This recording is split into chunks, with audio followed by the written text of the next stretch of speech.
Hello বন্ধুরা, সবাইকে আসসালামু আলাইকুম। সবার সুস্বাস্থ্য কামনা করে সবাইকে স্বাগতম জানাচ্ছি আমার নতুন চ্যানেলের প্রথম ব্লগে। আচ্ছা, শুরুতে আমি আপনাদের সাথে পরিচিত হতে চাচ্ছি, কেননা আপনারা যারা আছেন তারা কেউই আমার সম্বন্ধে জানেন না বা আমাকে চিনেন না। আর আমি কোনো বিখ্যাত ব্যক্তিত্বও নই যে আপনারা আমাকে চিনবেন। সেজন্য আমি চাচ্ছি যে আপনাদের সাথে আমি পরিচিত হতে। প্রথমে বলে রাখি, আমার চ্যানেলের নাম হচ্ছে FM লাইফ স্টোরি, আর আমি হচ্ছি নাসরিন ফাতেমা মুন্নি। মুন্নি নামটা এখন আর আমার ভাই আর মামারা ছাড়া তেমন কেউই ডাকে না। আমি ফাতেমা নামে বিশেষ করে আমার পরিচিত মহলে পরিচিত। আর আমি 2 মাস হলো দেশের বাইরে আছি, সংসারটা এখনও গুছাচ্ছি।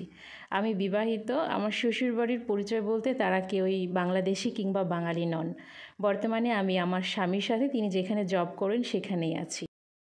আর চ্যানেলের জন্য কিভাবে উৎসাহিত হলাম সেটা বলতে গেলে বলতে হয়, আমি অনেক আপুদের ব্লগ দেখতাম। ব্লগ দেখে আমারও অনেক শখ জাগতো যে আমি ওনাদের মতো আমার ডেইলি লাইফের কিছু কিছু মুহূর্ত আমি সবার সাথে শেয়ার করব, ইউটিউবে একটা চ্যানেল বানাবো, সেখানে আমি ভিডিও আপলোড করব। তো বিয়ের পরে প্রায় 2.5 বছর 3 বছরের মতো আমি জব করেছিলাম, সেজন্য তেমন একটা সময় হয়ে ওঠেনি। তো এখন প্রায় 1.5 বছরের মতো আমি ফ্রি আছি। তো ভাবলাম ফ্রি সময়টাকে কিছু একটা করে ব্যয় করি। কী কারণে জব হচ্ছিল না শ্বশুরবাড়ি, তো শ্বশুরের দেশে আমি সিভি জমা করেছিলাম, সেখানে ন্যাশনালিটি প্রবলেমের কারণে জব হচ্ছিল না।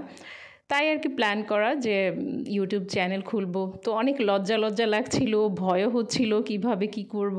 তো অবশেষে সাহস করেই ফেললাম সবার সামনে আসার জন্য, এবং চ্যানেলটা আমি শুরুই করে ফেললাম। তো আপনারা আমার জন্য সবাই দোয়া করবেন, ইনশাআল্লাহ ভালো কিছু করার চেষ্টা করব। আর সবাই আমাকে অবশ্যই সাপোর্ট করবেন।